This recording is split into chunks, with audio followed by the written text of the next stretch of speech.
Stanford University and Professor Boyer is from University of California. They invented gene splicing techniques and then published this invention in a scientific journal before filing. Now, note one professor is from Stanford University in Stanford and the other is from University of California, San Francisco. Professor Cohen have medicine background. He joined the faculty of Stanford University in 1968.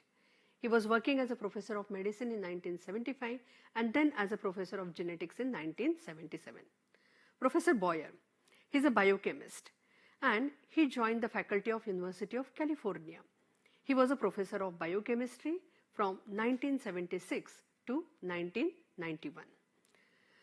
Professor Cohen was interested in the field of bacterial plasmids and was exploring how genes of plasmids could make bacteria resistant to antibiotics. While Professor Boyer was working in the area how the genes from different sources can be joined.